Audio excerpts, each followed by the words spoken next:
영광 돌립니다. 주님만, 우리 하나님만 영광 받으시옵소서.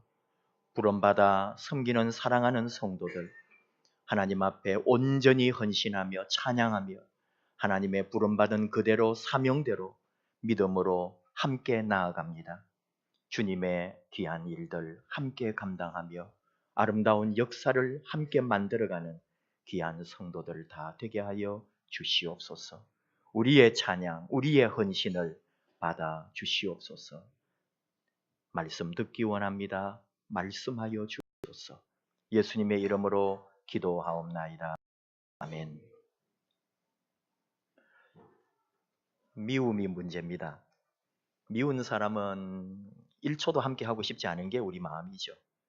미워지기 시작하면 끝이라고 보면 됩니다. 나중에 어느 정도 회복이 될 수도 있지만 이 남아있는 미움의 앙금이 쉽게 사라지지 않고 떨어져 나가지 않습니다. 여러분도 미운 사람이 있는지요?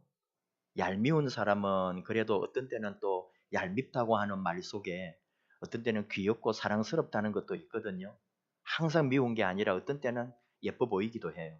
그러나 우리가 밉다고 할 때는 그 상대방이 잘못되어 버리기를 바라는 마음까지. 그렇게 미운 사람이 있느냐? 아니면 그 정도는 아니라 해도 내 마음 불편하게 하고 거북하고 부담스럽고 또 상대하면은 불쾌해지니까 좀 안 보고 싶은 사람. 정치하는 사람들 속에 그런 게 참 많이 있습니다. 특히 선거철이 다가오면은 서로 미워서 용납을 하지 못하고 끝없이 손가락질하면서 비난하고 비판하게 되죠. 정치인들의 노름에 우리 국민들도 패를 나누고 편을 갈라서 SNS를, 인터넷을 통해서 끊임없이 같이 욕하고 비난하고 덩달아서 놀아날 때가 있습니다. 하나님의 말씀 안에도 미움과 분노로 말미암아 결국은 살인을 저지르게 되죠. 이거는 바로 하나님의 말씀 초장부터 나오는 이야기입니다. 최초의 인간들이 미움과 분노로 살인을 저지릅니다. 그러니까 우리의 이 속에 있는 미움과 악한 감정은 아주 오래된 역사를 가지고 있는 거죠. 영적으로 이런 것을 풀자면 사단의 악한 계획에, 사단의 악한 의도가 우리를 지배함으로 나타나는 것인데, 사단은 태초의 인간부터 그렇게 그 속에 역사해가지고 형제를 미워하게 하고 살인하게 했죠. 그리고 지금까지 버티면서 우리 속에도 미움의 감정을 그대로 가지고 그 미움을 발산하게 하는 사단의 세력이 있습니다. 그렇다고 모두가 사단의 술수에 놀아난 건 아닙니다. 굴복한 거 아닙니다. 사단에게 진 거 아닙니다. 아름답게 화해하고 사단을 도리어 굴복시키고 마음 미움과 상한 감정을 풀어내고 관계를 회복한 사람들도 분명히 있다는 말입니다. 바로 오늘 하나님께서 주신 창세기 33장 형제간의 아름다운 사랑의 화해를 우리에게 보여주고 있습니다. 우리는 야곱을 주인공으로 늘 생각하지만 오늘은 에서를 통해서도 말씀을 함께 보려고 합니다. 저나 여러분이나 알게 모르게 야곱을 사랑하고 야곱 편이 되어 있거든요. 성경을 묵상할 때도 야곱이 되기를 바라고 야곱처럼 꿈을 꾸고 야곱의 인생을 살기를 원해요. 내가 야곱이 되어 베델을 지나갑니다. 사닥다리를 오르내리는 천사를 보고 하나님의 동행을 깨닫습니다. 외삼촌 집에서 처가살이지만은 아들 낳고 딸 낳고 그렇게 잘 삽니다. 또 부유해집니다. 하나님이 항상 함께 해주시고 내 인생에 하나님의 도움이 되셔서 내 인생에 이렇게 행복해지는 삶을 기대하고 기도하면서 허무대하는 거죠. 나도 야곱처럼 그런 인물이 되어야지. 근데 한 번 더 생각해 보면은 내가 그렇게 야곱을 꿈꾸지만 내 인생이 야곱처럼 흘러갔었는가라고 생각한다면은 또 그렇지 않습니다. 어쩌면 내 인생은 에서처럼 산 게 더 많은 것 같아요. 내가 복받을 기회가 왔는데 그 복을 누가 가로채 가버립니다. 내가 좀 잘 되기를 원했는데 저 사람이 내 경쟁자가 되어서 내 성공을 그 사람이 또 빼앗아 갑니다. 내 삶은 복되고 성공하고 대로를 걸어가기를 원하는데 항상 어딘가 가다가 넘어지고 무너지고 내 삶에 막힘이 있습니다. 배신도 당합니다. 또는 부모님이 원하거나 기뻐하지 않는 삶을 자꾸 삽니다. 결혼을 하는데도 배우자를 부모님이 에스가 그랬습니다. 내 인생도 그럴 때가 많습니다. 이름이 나거나 유명해지거나 주인공이 된 것입니다. 우리는 야곱일 때보다 에서의 많은 것 같아요. 근데 오늘 에서를 보십시오. 그 옛날 상처나 또는 배신 다 잊어버렸습니다. 에서 입장에서 보면은 동생 야곱을 미워하지 않을 수가 없습니다. 야곱을 미워해가지고 심중에 이르기를 아버지를 곡할 때가 가까웠은즉 내가 내 아우 야곱을 죽이리라. 그런 마음을 품었습니다. 아버지 돌아가시기만 하면은 저 야곱 그냥 두지 않겠다고 무자비한 결심을 하기도 했습니다. 근데 에서 입장에서 생각하면은 그 억울함 누가 말할 수가 있겠어요? 얼마나 참았는지. 하지만 한 번도 그걸 행사하지 않았습니다. 싸움 난 일 없습니다. 보다도 에서가 무엇이든지 양보하고 참고 이해했기 때문입니다. 이게 사실입니다.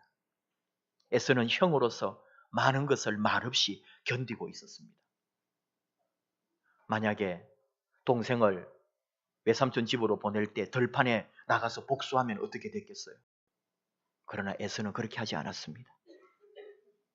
예수님 가르침이 있습니다. 미움에 대하여, 분노와 원망에 대하여 예수님이 이렇게 말씀합니다. 옛 사람에게 말한 바 살인하지 말라. 누구든지 살인하면 심판을 받게 되리라 하였다는 것을 너희가 들었으나 나는 너희에게 이르노니 형제에게 노하는 자마다 심판, 형제를 대하여 나가라 하는 자는 공회에 잡혀가게 되고 미련한 놈이라 하는 자는 지옥불에 들어가게 되리라. 그러므로 이를 제단에 드리려다가 거기서 네 형제에게 원망 들을 만한 일이 있는 것이 생각나거든 예물을 제단 앞에 두고 먼저 가서 형제와 화목하고 그 후에 와서 예물을 드리라. 이것이 예수님의 가르침이고 이것이 진리입니다. 우리는 지금 예배 드릴 건데요 라고 하면 꼼짝 못합니다. 기도 시간인데요 그러면 방해 못합니다. 그러나 주님은 말씀합니다. 예배보다도 기도보다도 네 신앙생활보다도 더 급하고 중요한 것은 네 형제와 화해하고 화목하라. 에서는 이미 이 마음으로 살았습니다. 도리어 야곱이 형 에서에 대한 자기 잘못한 두려움에 쌓여 있었습니다. 고향을 떠나서 20년간 살다가 왔는데 단 한 번도 마음 편한 적 없습니다. 형 만나러 가면서 얼마나 야곱답게 얼마나 약삭 빠르게 비굴하게 구는지 모릅니다. 가축들을 나누어서 형이 이때를 치면 나는 이때로 피하고 환심을 사기 위해 암염소, 순염소, 암양, 순양, 낙타, 암소, 황소, 암나귀 그리고 새끼 나귀까지 3대로 나누어 가지고 형이 이 선물대를 보고 마음이 풀리기를 바라는 마음으로 20년 만에 형 만나러 오면서도 아직도 그 마음 품고 왔단 말이죠.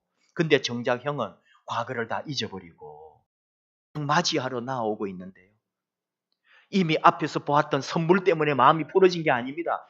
이 형에서는 이미 20년 동안에 동생이 자신을 배신하고 자신의 복을 가로채고 도망갔지만 다 잊어버리고 동생 온다니까 기쁘게 동생 맞이하러 왔다고요.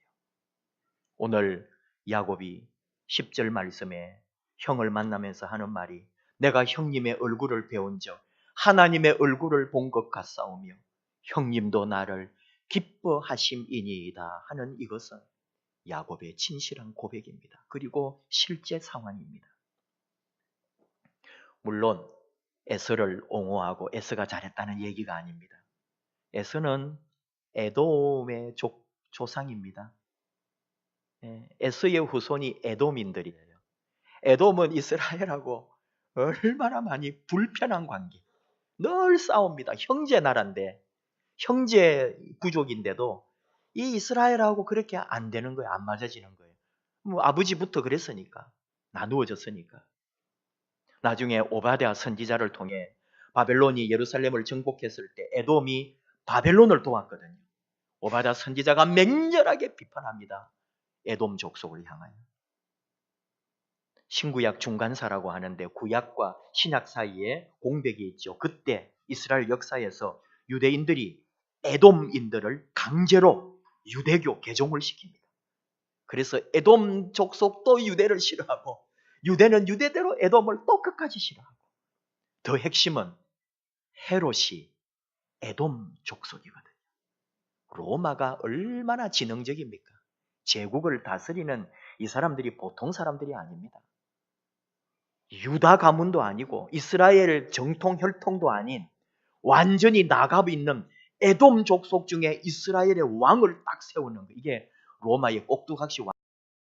유대의 자존심을, 히브리인들의 신앙을, 유대교의 뿌리를 다 흔들어 버리는 로마의 집요한 정치적인 술수거든요. 그걸 에돔 족속 왕을 떡 세워놓고 있으니 백성들이 헤로드 왕을 싫어하고 저주하고 비난하고 조롱하는 거 당연하겠죠. 얼마나 싫어했고 권위를 인정하지 않았습니다. 심지어 유대인들은 로마도 싫어해가지고 로마를 직접적으로 비난하면 당하잖아요. 우리도 예를 들어 누구 이름을 대면서 그 사람 욕을 하면은 우리가 잡혀갈 수 있으니까 이렇게 비꼬아가지고 은유로 말하잖아요. 그래서 유대인들은 로마를 에돔이라고 불렀어요. 그리고 에돔을 욕하는 것 같은데 알고 보면 그게 로마를 욕하고 황제를 욕했던 거예요. 그렇게 유대인들이 풍자했던 거죠. 에서 에돔 조상이고 사실은 하나님으로부터 떠나 있는 족속이죠. 그러나 우리가 생각 없이 에서를 비난만 할 것은 아니다. 그리고 무슨 얘기냐 하면은 에서의 인격을 보니까 참 좋단 말이에요. 무슨 말이냐? 구원과 관계없이 에서의 인격과 삶을 볼 때 그것은 기본이다. 그런 말입니다. 모든 사람이 에서처럼 인격적이고 도덕적이고 윤리적이고 덕스러워야 한다는 거예요. 하나님의 선민과 관계없이 모든 인류는 사실은 이렇게 친절하고 용서하고 사랑하고 화해하고 덕스러워야 한다는 거예요. 이게 기본입니다. 우리가 그것도 안 된다는 얘기를 하는 거예요. 기본도 안 하고 있다는 거죠. 심지어 구원받은 백성들까지, 심지어 하나님의 은혜를 입은 자까지, 예수의 피로 십자가로 구원받았다는 우리들이 애써만도 못한 그런 미움과 분노와 증오와 갈등이 있다면 그런 얘기예요. 예수님이 이렇게 말씀하십니다. 마태복음 5장 20절. 내가 너희에게 이르노니 너희 서기관과 바리새인보다 더 낫지 못하면 결코 천국에 들어가지 못하리라. 서기관과 바리새인 우리는 함부로 비난합니다. 아니요. 우리의 의는, 우리의 정의는, 우리의 윤리는, 우리의 도덕은 그 사람들보다 못하면 천국에 들어가지 못한다고. 다시 말하면 우리의 의와 진리와 도덕은 그 사람들보다도 더 좋아야 되고 기본이다 이거예요. 사람은 마땅히 그래야 된다는 거예요. 오늘 우리 교회가 39주년이라고 하는 역사를 감사하고 축하하고 축복하면서 여기까지 오게 된 여러분의 수고, 기도, 눈물, 충성, 헌신, 희생을 축하하고 감사하고 기뻐합니다. 하나님께서 아십니다. 여러분의 그 눈물과 이렇게 39년 동안 교회를 세워오고 지켜오고 또 교회와 함께 온 여러분의 시간 하나님이 사랑하십니다. 그러면서 우리가 생각할 것이 교회가 좋다고 말하기 전에 우리 교회를 말하기 전에 앞서서 먼저 우리 안에 우리 성도 간에 우리 믿음의 하나님의 자녀들 가운데 용서와 화해와 사랑과 평화가 먼저라는 말입니다. 지금 세상은 교회를 무시무시한 눈으로 살피면서 비판합니다. 정말 이 시대에 우리가 교회를 말하기 전에 먼저 해야 될 것이 거룩한 교회, 다시 세상 속으로 우리 총회 주제인데 세상에 들어갈 수가 없습니다. 세상이 오지 말래요. 너희들 꼴 보기 싫다고. 교회 필요 없다고. 교회 때문에 더 정신없다고. 교회 너희들끼리 잘 먹고 잘 살라고. 안 와도 된다고. 너희들 하나도 거룩하지 않다고 말합니다. 이게 오늘 우리의 현실입니다. 오늘 교회 설립 39주년을 말하기 전에 우리가 한 번 더 생각하는 것이 정말로 하나님 안에서 우리 교회가 그렇게 거룩하고 진실하며 의와 진리 안에 사랑과 화해 안에 있는가?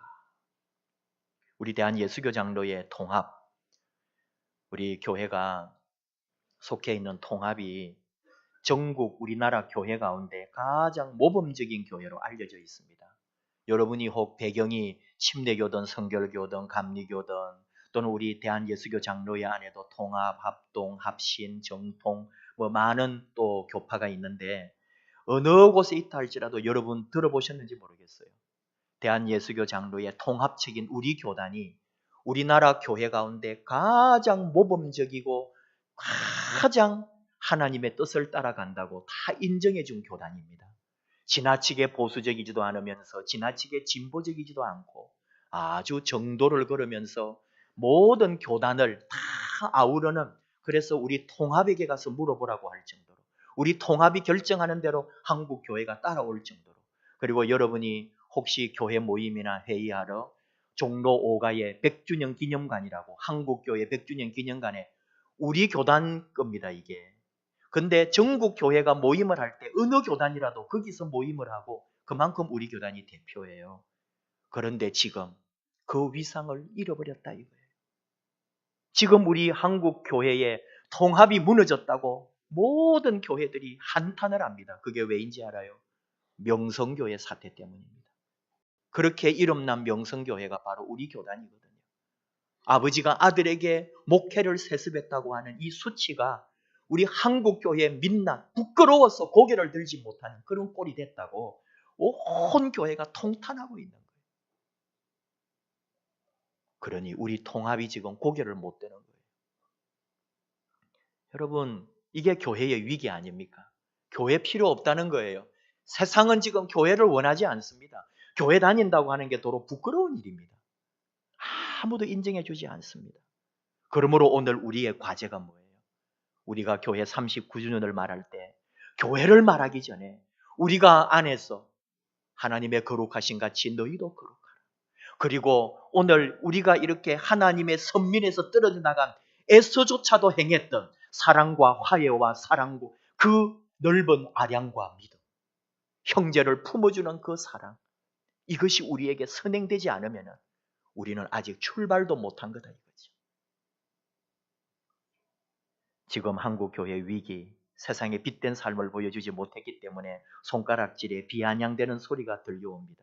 개독교라는 말을 이미 듣고 있습니다. 요즘은 나신교라는 말이 등장했더라고요. 그게 뭡니까 했더니 나만 아는 종교래요. 이 기독교가, 우리 교회가 자기만 아는 교회, 자기만 아는 종교가 됐다는 거예요. 염증이 난다는 거예요. 자기들밖에 모르는 교회, 자기들밖에 모르는 성도, 같이 있고 싶지 않다는 거죠. 그런 말을 들으며 우리가 신앙생활하고 있다는 것을 기억해야 합니다. 이게 위기입니다. 정의와 공의가 사라지고 자기밖에 모르고 욕심투성이의 이기적인 교회들, 도덕적으로나 윤리적으로 부끄러워서 드러낼 것이 없는 그런 우리 교회의 어리석음들을 돌아보는 것이 먼저 되어야 한다. 다시 돌아가는 거죠. 사랑과 화해, 희생과 봉사, 섬김, 내 자신을 내려놓고 주님 앞에 다시 나아가는 우리의 마음이 필요한 거예요. 정말로 참 교회가 무엇인지, 회개와 변화가 먼저 우리 안에 일어나야 된다. 그런 고백이 우리에게 있어야 된다. 제가 기록을 보니까 2013년 12월에 이스라엘에 다녀왔더라고요.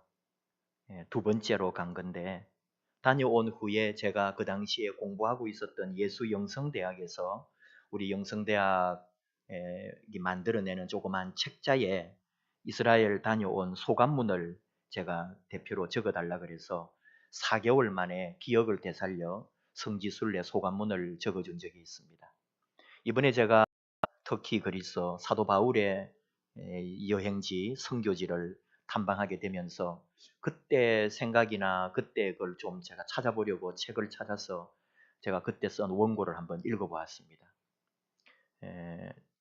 쭉 그때 마음들, 그 이스라엘을 땅을 밟으면서 느꼈던 마음들, 그리고 그 마지막 부분, 그 제가 원고를 내었던 그 원고의 섹션을 한 5개를 했었는데 마지막 글을 나가며라고 하는 그 부분이 제 마음에 있어서 여러분들에게 읽어드리면서 제 마음을 나누려고 합니다.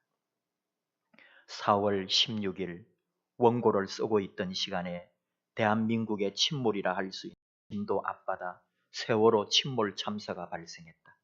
총체적 부실과 부정, 끝없이 이어져 나오는 비리가 우리를 충격 속에 빠뜨렸다. 그러나 어느 누구에게 잘못을 지적하기 전에 이것은 우리 모두의 죄악 때문임을 알고 있다. 어느 곳 하나 바르게 자리 잡고 옳게 서 있는 곳이 없다. 교회도 선장인 목회자가 먼저 살고 도망가 버리고 방황하는 성도들은 어찌할 바를 모르고 헤맸던 일이 어디 한두 번이었는가. 성지에 다녀왔다고 더 많이 변하고 성숙했다고 할 수 있을까? 성경적인 지식과 이스라엘 지리에 대한 폭넓은 이해가 목회를 더 풍성하게 해줄까? 성지에서 누리고 맛보았던 크고 귀한 은혜와 영감은 시간이 가면서 잊히고 말 것이다. 300명이 넘게 죽거나 하는 이런 큰 사고를 겪고 나면 개선된 매뉴얼이 개발되고 실천되고 부조리가 개선될까? 아마 두렵고 아프고 힘든 이 시간도 어느 날 기억에서 멀어지고 아무렇지도 않게 살아갈까 두려워진다. 성지는 과연 어딜까? 하나님 앞에 서 있는 내 발밑이 아닐까? 떨림으로 새 발걸음을 옮긴다. 그리고 누군가가 했던 말 같지만 나도 말한다. 순례는 진짜 지금부터 시작이다. 이 마음이 오늘 밤 제가 터키 그리스로 떠나면서 여러분에게 드리는 마음입니다. 사도 바울 선교지 다녀왔다고 제가 변할까요? 사도 바울 선교지 아직 목사된 지 20년이 가까이 오는데 가보지 못했습니다. 아쉬웠습니다. 가고 싶었습니다. 나도 소아시아 지역 꼭 둘러보고 그 사도 바울의 흔적을 찾아보고 거기서 주의 복음이 전파된 길을 따라 걷고 싶었습니다. 그러나 그거 하고 왔다고 목회가 바뀌고 내 삶이 바뀌고 그래서 내가 이제 달라지고 그럴까요? 그러지 않을 거예요. 결국은 돌아와서 새롭게 살아가는 삶만이 필요한 거죠. 성지가 어딥니까? 이스라엘에 가야 성지입니까? 소아시아를 가야 성지입니까? 아니요. 오늘 내가 거룩하신 하나님 앞에 서 있는 그 땅이, 오늘 내가 거룩한 믿음으로 걸어가는 그곳이 바로 하나님이 구별하신 성지요. 내가 걸어가는 길이 순례의 길인 거죠. 우리 모두는 여행자라고 했습니다. 우리는 돌아가기 전까지, 천국에 들어가기 전까지, 아버지 품에 안기기 전까지는 모두가 다 이 지구별의 여행자들입니다. 그곳에 안착할 때까지 함께 걸어가는 동행자들이죠. 부름받은 하나님의 일꾼이죠. 39주년 우리 교회 동행하게 되어 너무 좋습니다. 함께 하나님께서 거룩한 여정을, 거룩한 믿음의 여행을 하게 된 거 감사합니다. 같이 갑시다. 이 아름답고 귀한 교회, 주님이 부르신 부름을 따라 아름답게 섬기고 하고 헌신하고 희생하고 우리의 수고, 포기, 우리가 택한 가난, 우리가 택한 고난 온전히 하나님을 위하여 쓰임받는 우리 교회 성도님들 39주년 귀한 교회 생일에 더 주님 앞에 아름답게 쓰임받는 교회 하나님이 기뻐하시는 우리 모든 성도들 되시기를 주님의 이름으로 축복합니다. 찬양합시다. 우리를 사용하소서. 우리에게 소원이 있습니다. 주님이 다시 오실 그날까지 주님의 십자가, 주님의 교회를 사랑하면서 주님의 교회를 위하여 온전히 우리 자신을 드리기를 원합니다. 함께 찬양하면서 우리 교회 생일을 축하하고 또 결단하는 아름다운 시간